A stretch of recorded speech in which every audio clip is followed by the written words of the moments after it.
ఇప్పుడు పడ్డ వర్షానికి విజయవాడ కోలుకోలేకపోతుంది. అక్కడున్న జనాలు తిండికి, నీళ్లకు మస్తు ఇబ్బందులు పడకుండా సహాయక చర్యల కోసం ఎదురు చూస్తున్నారు. పాపం మల్లొక మల్క విజయవాడ మీద 2-3 రోజుల తర్వాత భారీ వర్షం అయితే పడుతున్నట్టునుల్లా. మరిగా వర్షానికి జనాలందరూ ఎట్లా తట్టుకుంటారో ఏమోనుల్లా.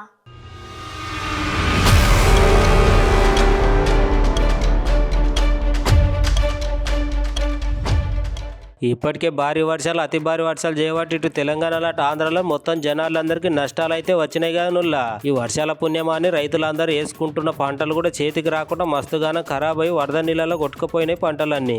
ఇక విజయవాడలో వర్షాలు తగ్గినా అక్కడ ఉండే జనాల తిప్పలు అయితే అస్సలు తప్పుతలేవుల్లా. పాపం తాగేందుకు తాగే నీళ్ళు లేక తినేందుకు అన్నం మెతుకులేక దీనంగా ఎవరో వస్తారు మమ్మల్ని అందరినీ ఆదుకుంటారని సహచరుల కోసం అయితే చూస్తున్నారు కదా. పాపం ఇప్పుడు విజయవాడకు మళ్ళొక ప్రమాదం వర్షం రూపంలో ఉన్నది అంటునుల్లా. వచ్చేటి 2-3 దినాలలో అతి భారీ వర్షాలు విజయవాడ మీదనే ఎక్కువ ప్రభావం చూపిస్తాయని వాతావరణ శాఖ వాళ్ళైతే అంటున్నారు. గట్లని వర్షాలు ఖమ్మంలో కూడా బాగా పడి జనాలందరూ నష్టపోయేటట్టు చేసినాయి కదా. ఇప్పుడు మళ్ళోసారి తెలంగాణలో ఖమ్మంలో, ఆంధ్రప్రదేశ్లో, విజయవాడలో మళ్ళోసారి తిప్పలు అయితే తప్పాయి అంటున్నారు నిపుణులు.